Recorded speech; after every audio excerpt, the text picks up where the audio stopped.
Hi, everybody. Welcome to Wednesday. It is hump day in the house, and I am your guest host today, Cara North, and today we are going to be doing a deep dive into a tool that really gets a bad reputation. I mean, how many people do you guys think that PowerPoint has put to sleep? I know I've been certainly guilty of falling asleep to PowerPoint, but what if we explore how you can actually use PowerPoint in your development process to really grow that engagement? So that's what we're going to be talking about today. But again, it's not about me, it's about my guest today. So my guest today is none other than Mr. Jonathan Rock, aka J Rock, and I had the pleasure of meeting him last month. So that was so awesome.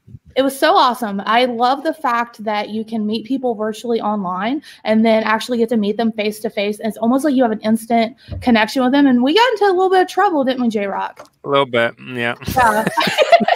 So again, if you're looking for something that is a little bit more serious, this might not be your jam today. But I'm going to try not to get cracked up like you and Alan got me last time, and I could not get it together. So I'm going to try and, be focused and serious because we got a lot to cover. Yeah, I'll try to be #good influence today. So again, before we get started, real quick, if this is your first time with TLDC, I want to just formally welcome you. We are the Training, Learning, and Development community, and we meet here about twice a week virtually. And what we do is we are just a community for learning and development professionals. So when we're not here live, you can actually join us. We have a Slack page that's open. So let me go ahead and first mute my phone. And second, go ahead and give you the link to if you want to join our Slack. So I put the link right there for you. Dive into that. I am actually not the best about keeping up with the conversation there, but I know a lot of folks has gotten a lot of value out of that. So without further ado, I would like to, again, give a shout out to Mr. J Rock for being here. And as I'm pulling up kind of the way to get us started today, do you care to tell us a little bit about you and how you got into learning and development? Sure. So I am the infamous learning stylist on LinkedIn. It is a tongue-in-cheek title. I don't know what kind of career-limiting move it was, but it cracks me up, so I'm keeping it.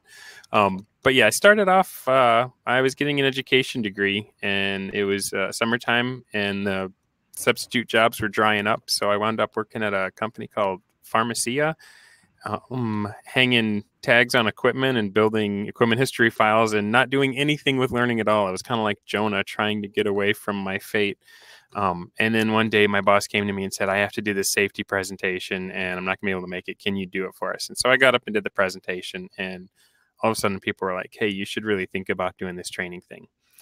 So then company got bought out by Pfizer. Then we spawned off a new company called Zoetis, which is like Pfizer for animals. And there was a GMP training position. So I went for it, sold my face off in the interview, and wound up getting the job. So it was an instant fit, and I love this role, as I'm sure a lot of you guys do too. I think we probably also have in common, a lot of us, that are the only one doing this at our company. So that's why I really appreciate Cara and TLDC and just the role models and the connections I can make through this community to try and figure out, I know you guys out there have unlocked doors I'm trying to pick the locks on and stuff. So I'm hoping we can all share what we've figured out, what we've learned from each other. And I'm excited to show you some of the stuff I've learned in PowerPoint.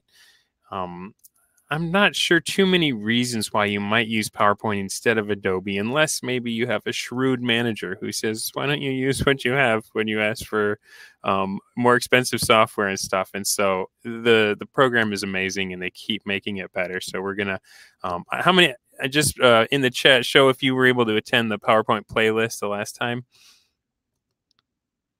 Oh, poor Joe. Well, you can catch the recording. There's some good stuff in there. Alan drops some dope tips as far as like the how-to stuff. So, yeah, we're gonna be hitting the how-to stuff pretty hard. So if you guys if you have a second monitor and you want to open PowerPoint and follow along, I'm going to be giving you some tips and tricks that should help you get a lot faster at building these types of things.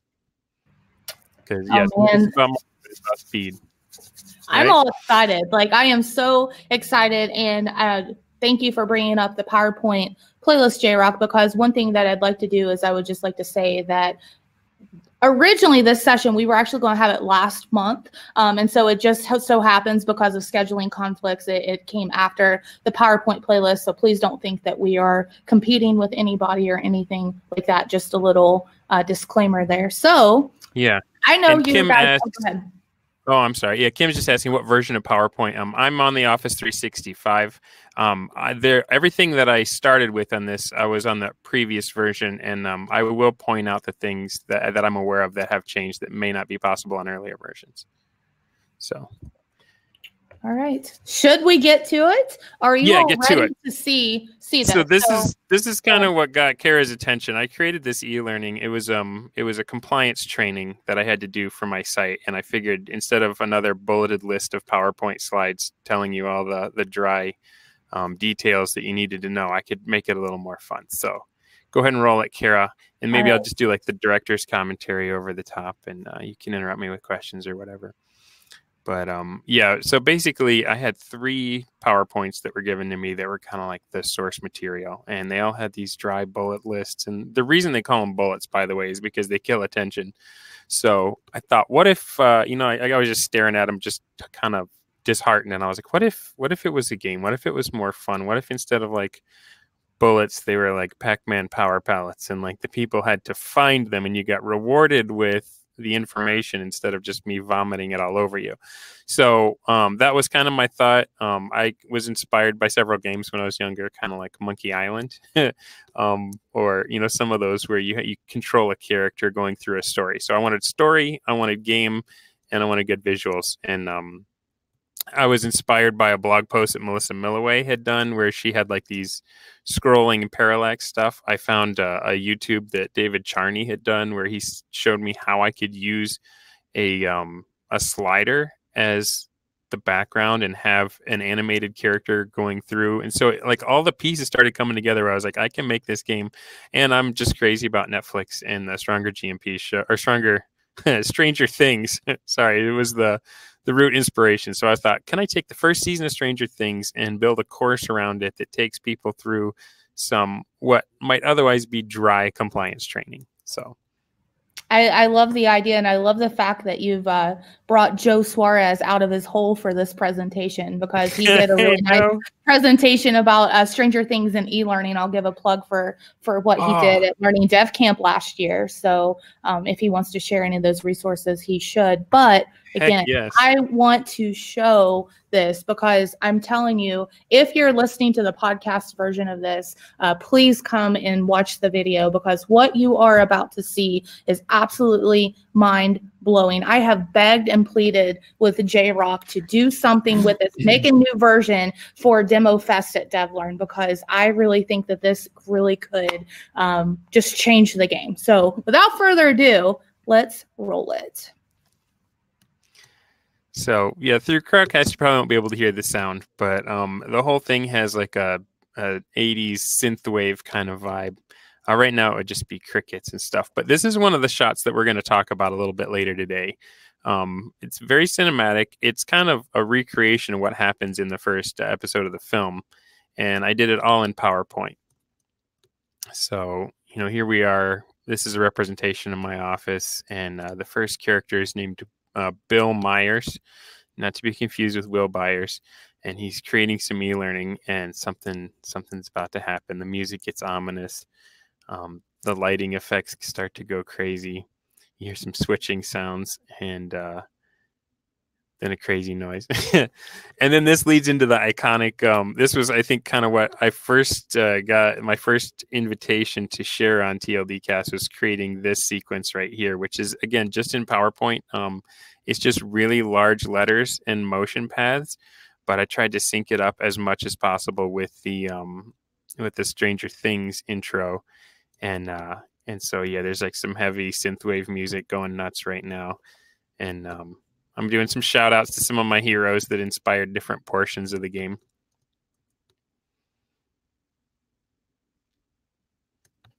Let's see anything in the chat. Benjamin lives in the upside down. Oh, that's good. So if you're wondering, GMP stands for Good Manufacturing Practices. It's basically the regulations that we're held to in my industry, which is making animal health drugs. So that's why we need stronger GMPs.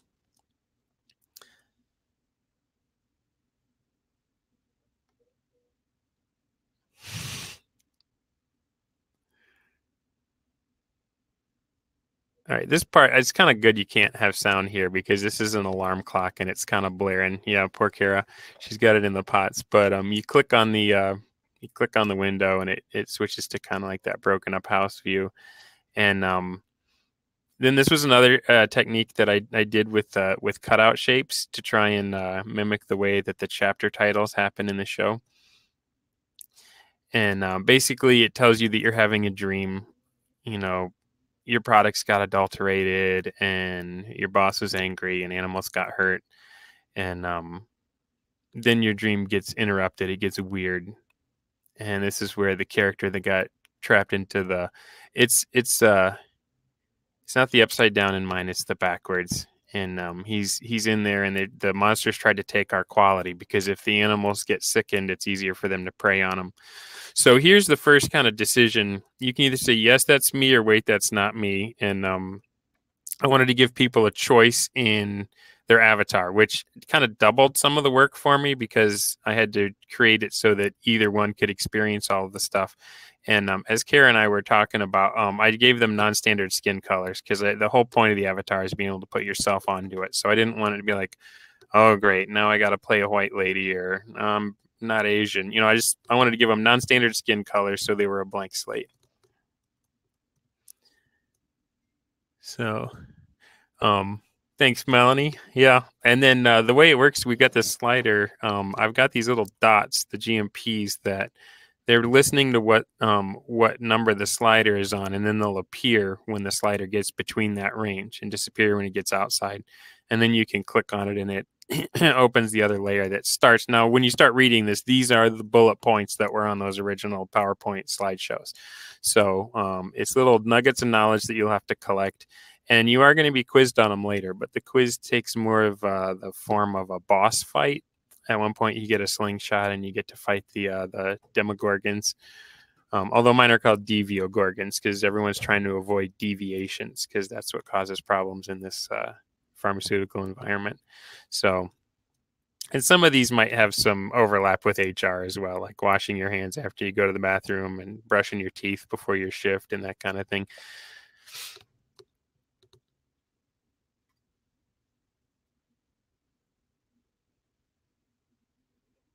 And then, yep. So it's getting a little bit jaggy on my screen. I don't know how it's looking for you guys, but after this, there's I couldn't figure out at first how to transition out of the home and into going into work, and then I thought, oh well, they're in a hot shower. It'll just steam up the room, right? So that's pretty simple. It's just you just put a white box over the whole thing and just fade it in over time, and that's how you steam it up. All right. I have to say, up next is my absolute favorite part of the entire segment. So be ready. This is my all-time favorite. I just wanted to throw that out there.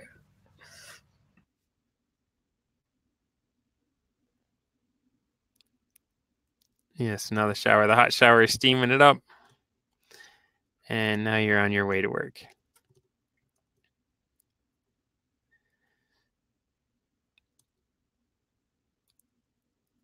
So yeah, this car was created in PowerPoint. All the imagery was, the parallax in the background is actually happening in Storyline. Basically, I've just got a clump of things that have a motion path from one side of the screen to the other, and then it just loops. And the speed differential is what makes it feel like, you know, the hills are farther away and the mountains are kind of stationary. And I'm going to show you this car as an example, and I'm going to show you how I animated it. Yeah, and then this is just kind of like a dialogue section where it tells you some of the story and kind of tells you what you need to do in the next scene. I use Storyline Jack. I also use the Storyline assets for the characters, except for the avatar ones. Obviously, I had to recreate them in green and blue, or green and purple, And then I also had to create a lot more. I had to animate their like walk cycles and that kind of thing. So I don't know if we want to keep playing this or if we want to start getting into, this is the first quiz. And I gave you a sorry I spaced in case you weren't paying attention and want to watch that last scene again. And then, you start getting into some of that information. How about we go ahead, because we already have some questions on the side and then also questions in the Q&A. So how about I just go ahead and close this out for now, and we could possibly revisit it if we need to. And then what I'd like to do is just maybe get some of these questions out. There was a question a little bit earlier about how large the file is. Do you have a guesstimate on that?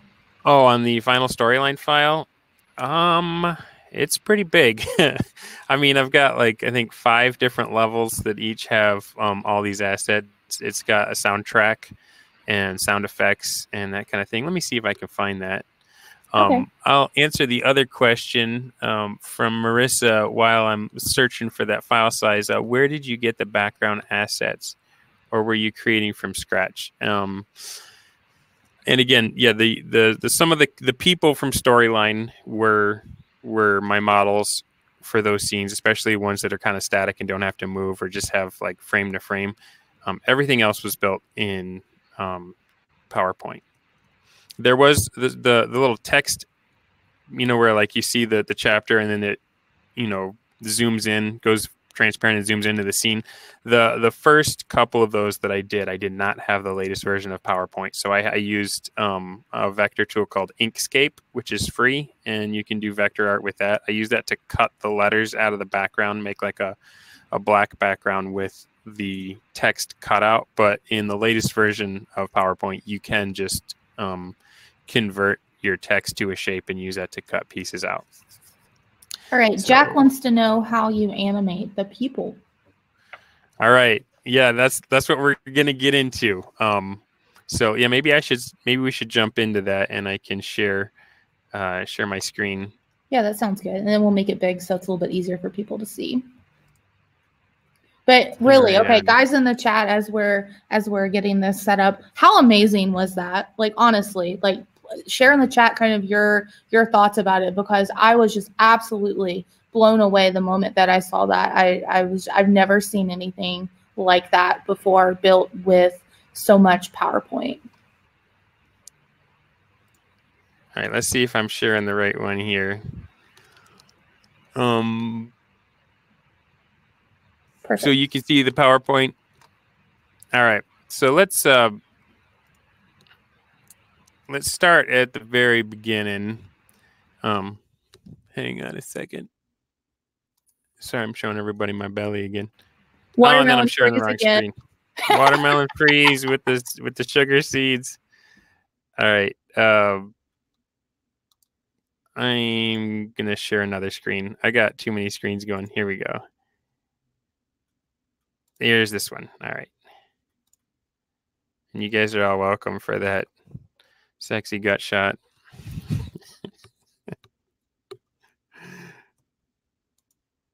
All right, is that flickering really hard on your guys' screen or just mine? It was for a moment. Do you care to? It looks better now, though. Yeah, it's fine now. All right, so actually, I don't want that to happen again. That flicker was no good. Let's let me just.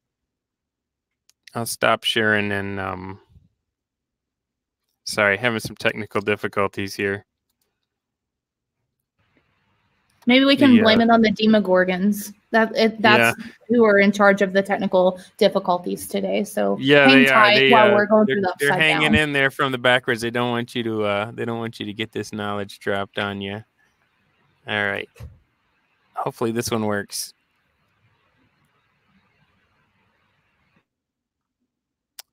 Nope. My goodness. I saw a slide. What are you looking for with it, J-Rock?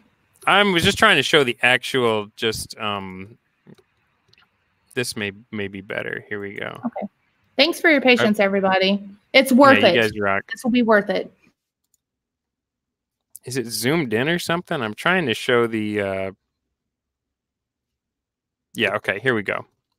So first I want to go through getting your tool set up for customizing, for creating the art. So we're going to go, if you've got your PowerPoint open on the side, customize your quick access toolbar. Just right up here at the top, if you right click, you'll get that option, customize quick access toolbar. And here's where we're going to put in the pieces that we need to be able to quickly jump back and forth. So the ones we want, I want the animation pane for sure, because that you're going to be referencing it a lot. This one underneath, bring forward and bring to front. That's how you're going to pop your images over top of the other or hide them behind each other. So the correlations to those are down in the S's, send backwards and send to back. And then we want our shapes tool, which is the very next one down, size and position. And then we need to go out of the popular commands. We need to go to all commands to get these next ones because they're a little bit advanced. But they're great for using your, for the graphics. So we're looking for the M's. We're looking for merge shapes.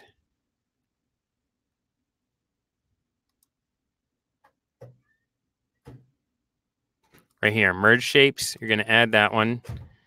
And then the last one is in the E's. It's called edit points. And this is how you're going to become fast at art. Because I'm not that great an artist. I know we've got Melanie Sexton in here, and she's a trained artist. She can draw stuff like you wouldn't believe. I'm a little bit more of a tracer kind of guy. So there we go. Edit points. And you'll see how these are going to work. So once you click OK, now you've got this kind of little quick menu up here in the top left that you can use. The next thing I want to talk about is some of your keyboard shortcuts. So if we're going to, up here's my shapes, or I can use it now on my new quick list. And let's just do a couple squares. If I hold down Control and hit D, I can duplicate this. So I get 2 of them. So that's a little faster than going back up here and making another square. The other thing that I can do, here, let's change the shape so it stands out a little better. The other thing I can do is if I hold Control and click and drag, it does the same thing. So if you hold down Control, you get another one. If you want them to line up, if you hold Control and Shift, it will keep it on the same axis, either vertically or horizontally. So these are little things that if you know, and if you're not getting it all, if it's not sinking in right now, don't worry. You can come back and watch this a couple times and practice with it till it becomes muscle memory. And then, like, let's say it's moving too much and you want to get really precise with the movements. Like if it's clicking into place and you're like, no, it keeps jumping back and forth. If you hold down Alt, it gets exact. It's not going to try to snap it to a grid. It'll just move it wherever you want it if you hold down Alt. So those are some of the shortcuts. Also, if you see me zooming, if you hold down Control and just scroll your mouse wheel, you can go in and out. Whoa, not that much. But things for moving quicker. If you click and drag, you can get a couple things. You can group them into one object, which can be helpful if you want to avoid rotation errors and things like that. If you need to ungroup things quickly, it's Control, Shift, and G to ungroup. Now that I don't know. I remember last time we were talking about on the PowerPoint playlist. I'm not sure if all versions of PowerPoint unselect on Control, Shift, G. So you guys will have to fact check me on that one. And then, yeah, like I said before, Control D will just duplicate it. It offsets it a bit. It doesn't duplicate it exactly on it. So if you care about where it is, make sure to do the Control Shift. And when you click, you can drag it and it'll keep it lined up. Yeah, we good for that? Am I going too quick, or any more explanation needed for this stuff? I think you're going at a pretty decent pace, right. J-Rock. I'm actually trying to keep up with you and share what that is on a Mac because I'm a Mac user. So yeah, that's the other thing. If I'm putting that out there and it's wrong, please check me on it. So I will try to keep, as he's going through, to give you the commands if you're using a Mac, so you can also use it. So far I'm a Windows user. I may get converted. We don't know.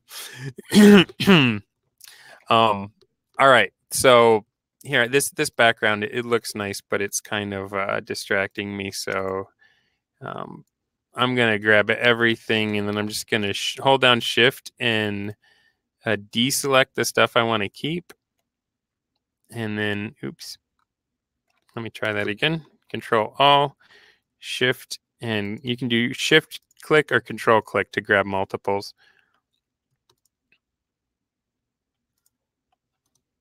And if I delete it, so this is a lot more plain, but it's going to probably be easier to see what we're doing here.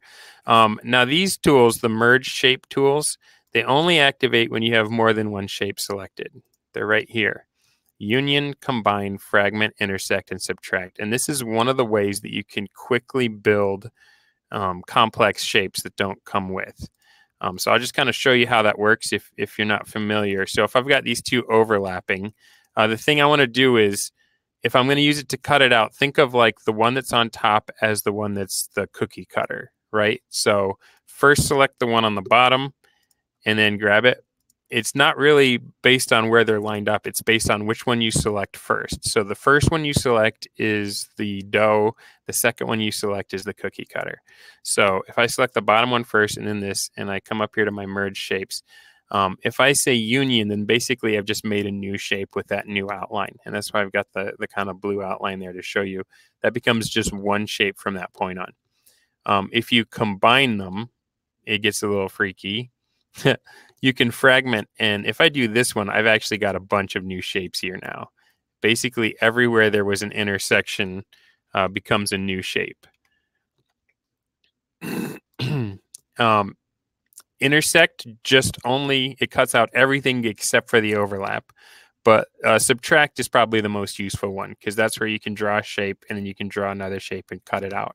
So if you're doing windows, for example, and you want to show something behind, or like that pass-through effect, if you have the text up, you've got a big black square, you put your text on it, and then you select them both, and you select the background, then you select the text, and you say subtract. It'll punch that text-shaped hole in the item that you had before. Now you can kind of show stuff behind it. So any questions on the merge shapes? I'm looking. I don't see any, but I've asked people to add them, and I know the one that we have in there is about the car. So, it looks like we just got one from Dan. Dan is curious about the render, if 365, in your opinion, is a little bit better in rendering than previous versions. I'm not sure. I really haven't checked the numbers or timed it or anything like that. And I'm using it like I'm building stuff, I'm saving it to PNG, and then I'm importing it into storylines. So I'm not sure what all those levels of abstraction do to the final render. But yeah, I'm interested in what your experience with that is, for sure, if you want to chuck it in the chat. Looks like our pal Alan Nodachu dropping it, saying that it is an improvement, and I'll roll with that. Yep. All right. So there's the merge shapes, and then the final tool that you're going to use with these shapes is this edit points function. So normally, you select it, you'd hit format, and you could, like all these ones you can find in the ribbons, but because we took the time and put them up here, they're going to be right at our fingertips. But basically, you click on it, and it changes each one of the axes. Each point or node becomes something that you can move on your own. And you see they've got these handles, and you can put curves in there and that kind of thing. So this is going to help us when we're trying to be fast and we're going to start doing some of our tracing and things. You see how I can pretty much get any shape I want, starting from a square or a rectangle.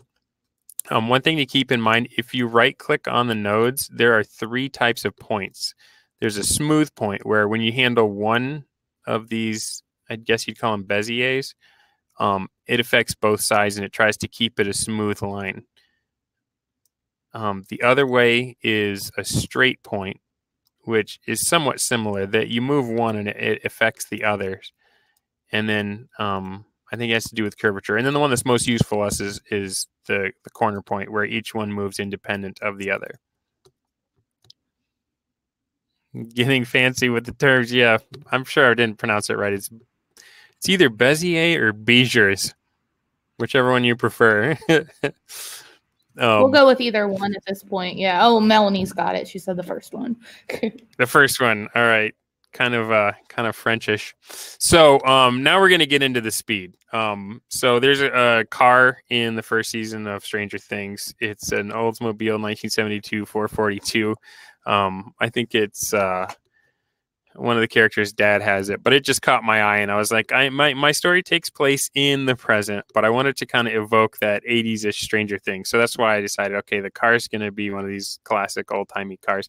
And it takes a while, but if you start using these techniques, you're going to draw your little, image. Let's just make it a square to start with. And then in order to make it easy on yourself, we're going to format. And again, I clicked that because we added the size and position, but you could also right click on that and hit format shape and get this same menu. And basically what I want to do is I want to do a solid fill, but I want to take the transparency way down. And this is where some of the speed can come from instead of having to draw. I don't know, Melanie's probably faster at hand drawing it. But using this, I can quickly add points. That's the other thing is if you right click, you can add a point. And everywhere that a curve completes, you see you can start start your trace. And then once you've got the image down, you can add more. The other nice thing about it is you can use your color picker. When you say, okay, what color do I want? You can just go down here to the eyedropper and pick a good shade to get the kind of orange that you want for your vehicle. And so after doing that for a bit, I'm just going to go ahead and send this to the back. And you see here, that's the exact image I used. And just using that tracing method, I was able to create my own version of the car. And then animating it is pretty simple. Basically, I just take the little trapezoids inside the wheel wells here, and I make them rotate backwards because I noticed that's kind of a optical illusion when a car is moving pretty fast. It almost looks like the wheels are going backwards. And then just raise the carriage up and down. I take about 4 frames. So that's a lot of talking. Let me just show you how it looks in process. This is a video that I made for the XAPI cohort when I was doing a Unity project. I was trying to make some little video game enemies. I was going to make a little electro snakes. It was about energy conservation in the home. So I'm just going to play this real quick and see if it lets me. There's no sound, so you're not missing out anything. But it's just showing how I sped it up too, so you didn't have to sit through it. But it shows how I use this technique to trace things and quickly create the kind of assets that you're going to want to put in your game. As this is going on, my mind is just blown by the tracing. I think that is an excellent pro tip that you really should get a lot of credit for, because wow, I never really thought about it. But when you just did that reveal of the car, now I see how you did it, and it's just, I'm just blown away. It looks really impressive, and I have no art skills. So you can look like an expert too. But here's an example. You see how I made that circle? Here's where I'm using that merge shapes to cut out the hole in the peg, so that you create the bigger shape and then you use another shape to punch a hole in it, like the cookie in the dough. And so there's the little head. Then I tried to kind of freehand, and the snake body didn't look so good when I freehanded it, as you can see. So I started again with just tracing the wires, and you're going to see here in a bit, once I get the kind of shape I want, you can, trace another shape and use it to cut out to delete stuff. And then you go in and edit the points and say, okay, this is too pointy. I'm just going to delete the nodes that I don't want. I'm going to smooth out the corners between them. And then you can merge 2 shapes together into one to just get that one pathway. And so there's my little plug snake that I can have attack the bad guy. So so that's the art technique. That's how you get your images. And then there's one more technique I haven't shared with yet, which is the using gradients. So I'm gonna zoom this one out here. I've got this Stranger Things poster here on the right that I wanted to emulate with the kind of opening shot for my game. I like this kind of Star Wars idea where you have like all the characters kind of clumped in the middle and the stuff's going on around them. And so I've got my 2-player characters here. I got Bill Myers trapped in the backwards with his teal color, and then I've got some of the non-player characters you come across during the course of the game. All these things are pieces. You know, I built the car, I built the building. This is the bedroom, and then this is just a star field. And I was like, how do I get it to look like the poster? So here's another tip. You know, once you have something selected, you can go to the selection pane. I'm going to go ahead and close the format background here so that's not in our way. But this is how you know what's on top of what. And it is a very good practice to name these once they get created. Like right now I have this one, it's called freeform shape. And that's the windshield of the car. I wanted to give it like I should rename that as windshield.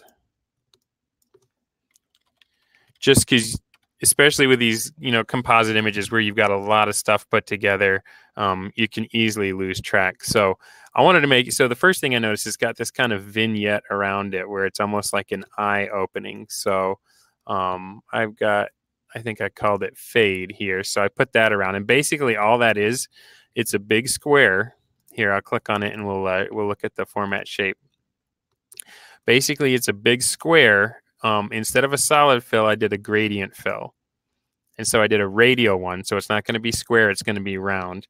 And I gave it a very kind of light teal color in the middle and then out to black. So the black is kind of the haze around the outside, makes it look almost like vision. And then it's just a thing in films. Like you'll notice a lot of posters have the evil is represented by a teal color and the good is represented by an orange, or the fire and the night, or, you know, however, it's just really dynamic having teal and orange on the same color. So so that's what I did for that. And then I noticed, okay, these kids have like these really glowy headlights on their bikes, and you've got these awesome lens flare effects. So I started chucking some of those on as well. You'll see intersecting with the title as I turn these on. I gave some glows to the outside headlights, and then I gave some of those horizontal flare lines. So, and these are, I just kind of looked at this stuff, and this one's an octagon. And so it's like, okay, I can make an octagon and make it translucent. This one is a circle that, again, we did a gradient where the stop in the middle is almost completely transparent, and on the outside it's transparent as well. So it kind of goes from orange to red, and then you can see through the center. So using transparency as a color in your gradients is how you can get some of these kind of cool lens flare effects. And I was pretty happy with how that turned out. And then there's one other art tip I'll show you before we start getting into the animation stuff. This is one of the here, let's get this stuff out. This is one of the rooms, one of the big background sections that you can travel through in the game, and it's a locker room heading into a production area. And so all of these are shapes you can make at a PowerPoint, but I want you to pay attention to these shadows, because these shadows, I don't know, it gives it a depth. It gives it it adds so much just having those there. And it's pretty simple how you can do it. This is another tool I haven't showed you yet, but it's the freeform shape. And basically you click and then it draws a line, and everywhere you click, it makes a connection. And then you can kind of loop it back until it closes.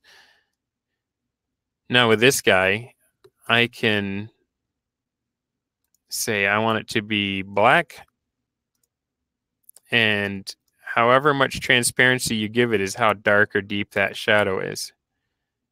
And once you got your shadow, you know, you can click here and you can arrange it to get it to look just right. But that's how you can kind of make some of these flatter, cartoony stuff, you know, give them a little more depth and make them look more like something you might see in animation or something.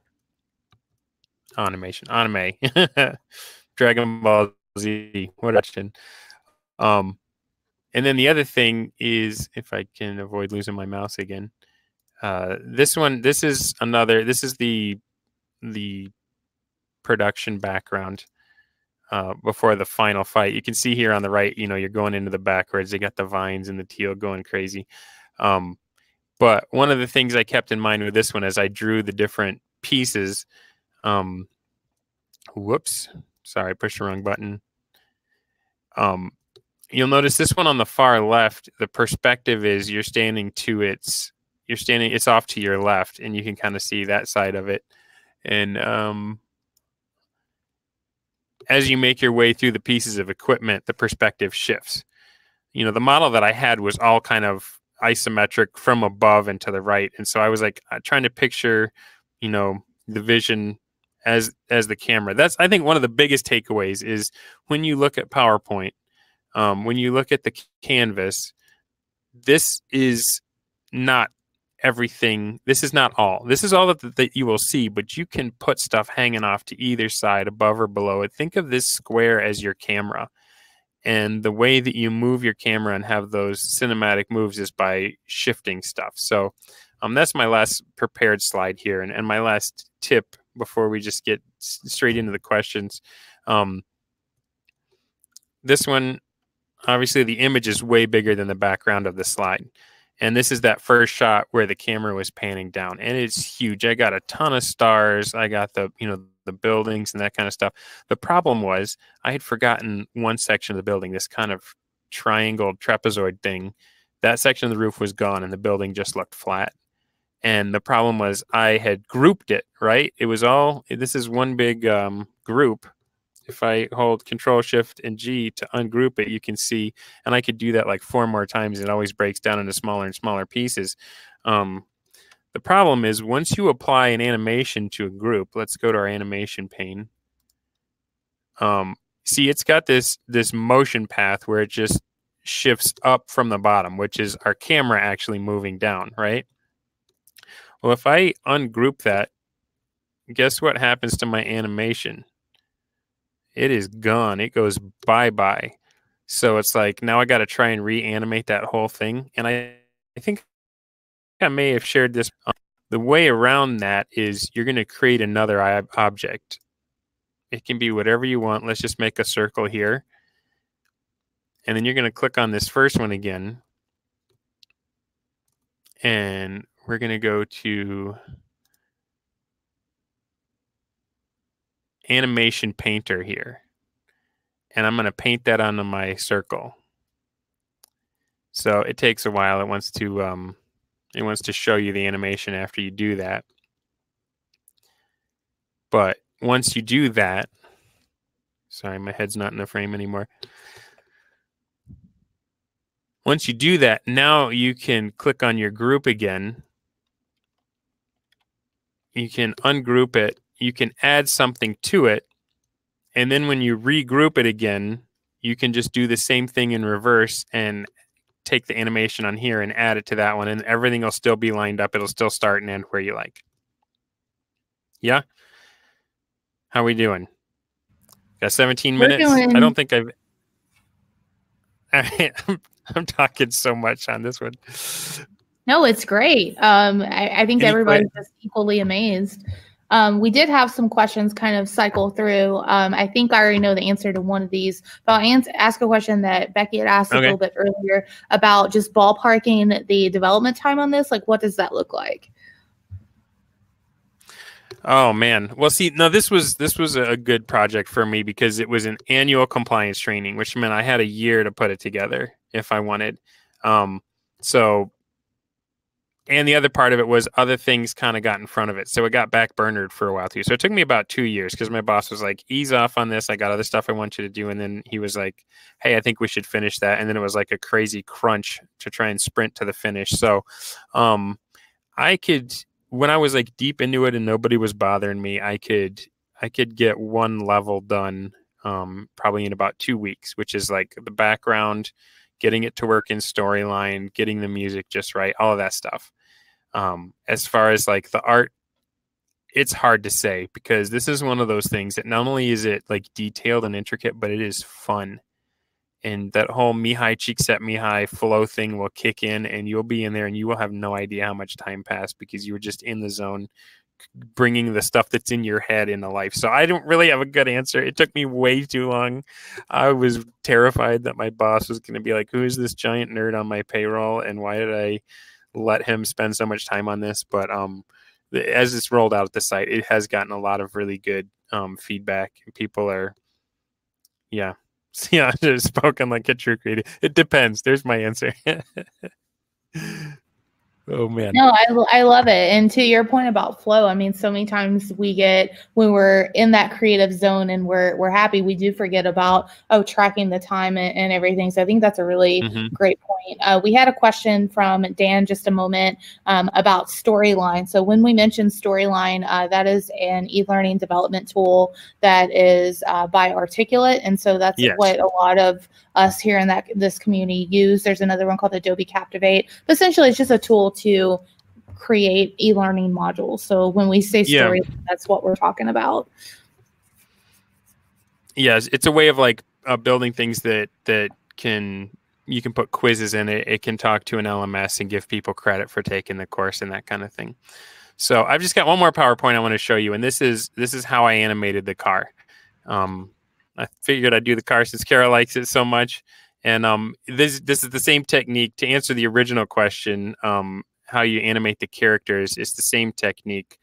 Characters, it's a little bit more, moving the parts. But the first thing you're going to want to do is figure out the dimensions of your character, like how long and how tall it is, and like take into effect the movement, do the height at its highest point, and the width at its widest point. And then I try to go in and create my slides, the slide shape. I think it's in the design tab here, slide size. You can select custom slide size, and it will let you put in the height and width. And so I'm a fan of just creating a slide just big enough for the item that you're trying to animate. And so my first slide, I just pasted the sucker in. My second slide, I pasted the sucker in, but I moved it up a couple, a bit, and I started the rotation on the tires, and that's just, moving these around like that. And then it's almost like being a claymation stop motion person. You just, each frame, you move it a little bit farther. It's kind of easy with a big rigid bodied vehicle. But like if I just kind of hold the down button, you can kind of see how I wanted a bunch of frames of the wheels moving where it's not bumping. And then like the first 4 frames are it going up for 2 and it coming back down for 2. And so when you loop it, it'll look like it's bumping over stuff in the road. The other thing is I gave it a solid primary background color, because what we're going to do with this, we're going to select all of them, all of our slides. We're going to go File, Save As. And instead of a PowerPoint presentation, I want to save this as a PNG, Portable Network Graphics format. And it's going to say which one, and I'm going to say all slides, and so it'll give me a folder. So now I've got a folder on my desktop that has all these slides as images. Right here, car rolling. And now I'm going to, if someone could type in the chat, there's a website I want you to go to. It's called gifmaker.me, and I'm sorry for the war I just started with the people that call it GIF, but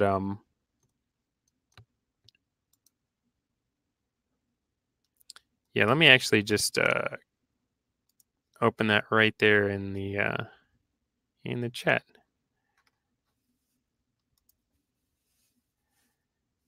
And I'll drag it back onto the one you guys can see. So here's where I can say upload images, and I'm going to go to my desktop and select that car rolling folder, and then just hit Control A and click open. And it's going to take a while and upload them to the site. And keep your eyes over here on the right. This is where my preview is going to be. And so it's going to show you what it looks like. And right now it's moving kind of slow. So if we take it down to 200 milliseconds, that looks a little bit faster, but the bump is still a little bit slow. So what if we went to 150? You know, you just mess around with it till it looks the way you want it to. That's looking a little better. Let's take it down to 70 and see. All right, that car's cruising, right? So when you got it the way you like it, you say create GIF animation. And immediately you can view the GIF, you can download the GIF. Well, we're not quite done yet, right? Because we want to get rid of that green background. So if you click on resize and up, well, I'm sorry. First, you're going to want to download the GIF because it can't call back to this page. So that guy got downloaded. Let's just make sure I have it where I can see it and put it on my desktop.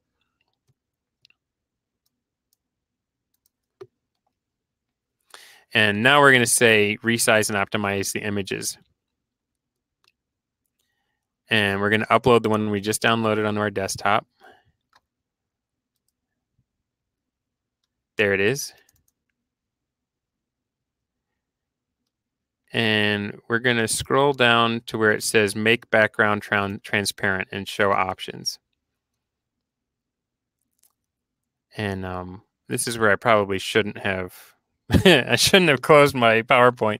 Basically, you would find the hexadecimal for that color green, which let me see if I can reopen that real quick and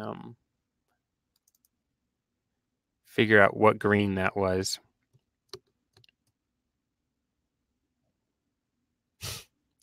Oh my goodness. Nope, I can't read the chat. You and Alan are going to get me going again with your Weird Al.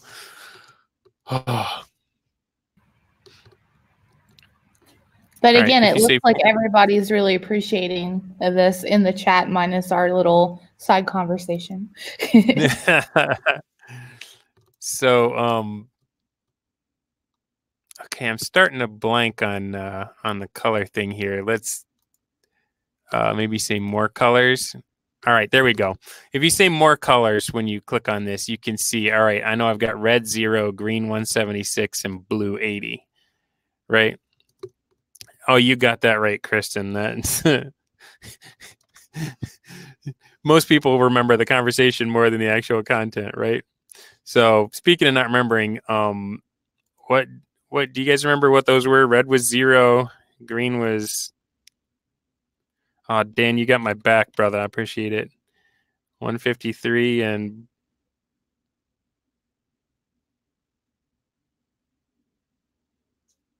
Uh-oh. That's all right. I can go right back to my PowerPoint. 176 and 80. All right.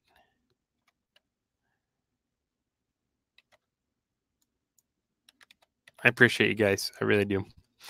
So then once you got it the way you want, I usually give it a little bit of fuzz, like 5%. And then click resize image. It says, please wait a few seconds. And now here we got the new one. So I'm going to download this one. And again, we will put it on the desktop. Sorry, my my monitor situation's not ideal right now. Cancel that so I can minimize you. And drag the new one down. And so now we've got our animated GIF. Now there's just a little bit of green around the edges, and you can affect that with, you know, how much fuzz percent you give. But yeah, this thing is ready to rock. You can put that right in storyline and it'll just roll on like that. And you can do whatever you want to the background. So hopefully that answers some of the questions about how to animate. I treat each different slide in the PowerPoint as a frame, and then turn them into PNGs, and then upload them to that gifmaker.me, and then I go through the steps to resize and take out the background. Yeah, how we doing? We are down to almost 5 minutes. Can you believe it? Like it flew by today. I just want to real quickly get a question that I think somebody put in the Q&A about the font for the Stranger Things font. Was that something that you got online, or did you use something else for that? Well, originally I used something else for it. Microsoft Windows had one called Andalus that looked very similar. And so I was like, hey, it's already installed, it's free. And then in the process, it got updated. And I don't know how many of you guys have gone through the Windows 7 to the current one, but it dumped a bunch of the fonts that were in other languages. I think Andalus was one of the Arabic fonts and stuff. So that was kind of a oh crap moment, because a bunch of things just went straight to Arial. I had to go back through and the text got too big, it didn't fit in the balloons and stuff. So that was a nightmare. So I would recommend, just if okay, this fits this fits the theme and it's worth it, I've spent all this time, go ahead and just go out and buy it's called ITC Benguiat. And yeah, it just looks exactly like choose your own adventure stuff, and the Stephen King novels you remember from the 80s. Great tip. One, I think that means you should probably come to the Mac side, since Windows did that to you. And two, please don't show that. I don't think I shared that with people, but I did get into a little trouble for a presentation I did about that. So they did contact the university and ask for me not to. It was an awesome presentation, though, by the way. It was amazing. Yeah. Wasn't any big deal. So it was a big deal. Yeah. Okay. So it looks like we've already got requests for season 2 of this, J-Rock. So if you'd like to come back for season 2, and then potentially also season 3. So Kristen wants to talk more about the conversation and how you got to that point with it. But okay, I think we could definitely do a season 2 on the technical piece, if other people would also be interested in that, because I know we just got the tip of the iceberg, but I learned a lot too, Susan. So I'm just, again, blown away. It's really always interesting when you see how the sausage is made. Yeah. Because I know a lot of times with training, people just want to eat the sausage, not necessarily see how it's made. But now that I've seen how it's made, I feel empowered. I feel empowered to maybe go play and do something. Hopefully you all do as well. It's super fun. Guys, you got to try it and share with us what you make, because it's awesome. Yeah, maybe we can make that like a challenge or something. Like share what you've made in PowerPoint based on today's tips. I think that'd be fun. Maybe we can make that happen. Any last questions from anyone in the chat for J-Rock, or any kind of parting words of wisdom about your journey in PowerPoint?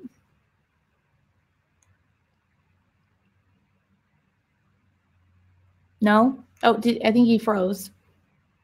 Oh, she wants the name of the font. Let's see if I spell it right. I was doing good to get Bezier.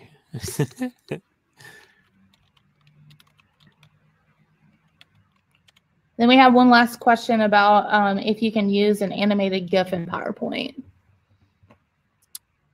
I think so. Yeah. I think you can too. We've only got 2 minutes. I'm gonna. Yeah, if you guys stick in the chat, I'm gonna open it up and try just to import the one that we had and see if it imports in the chat. I've got one right here. I got a PowerPoint right here. I apologize if you hear that. That is the tornado siren. They test them Wednesdays at noon. Test them Wednesdays at noon. So this is a test and only a test. So I apologize if you hear that.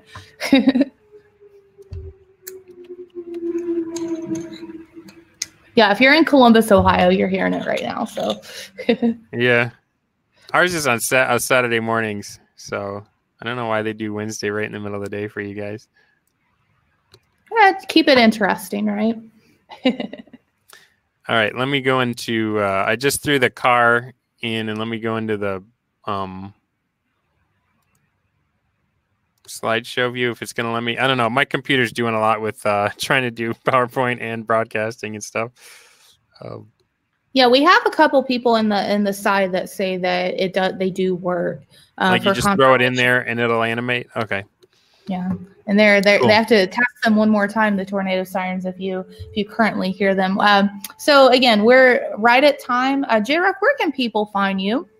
I am active on LinkedIn. is the LinkedIn thing / Jonathan-Rock-MBA. You know, why am I I should just type it, for crying out loud. And then I'm on Twitter at JRock, or not at JRock, at John Rock. So you don't know where people Here's can my find Twitter. you. I don't have my links ready. No, I'm such a noob. It's all good. It's all good. Well, again, thank you so much for being part of today. Thank you all for tuning in. If you came in kind of in the middle or toward the end of the cast and you'd like to see the beginning and kind of see what he's built, if you actually come back via the link that got you here, as soon as I hit this end broadcast within 5 minutes, instant replay action. So again, enjoy your Wednesday. If you have any other questions, please feel free to reach out to J-Rock, and I'm sure he's going to be back for season 2 and season 3 on TLD Cast. We'll see how you guys are going to get all my secrets. I'm running out. I don't have much left in my bag of tricks. Oh, it's all good. Maybe. All right. Well, thank you, everybody. Enjoy the rest of your day. Super fun, guys. Thanks.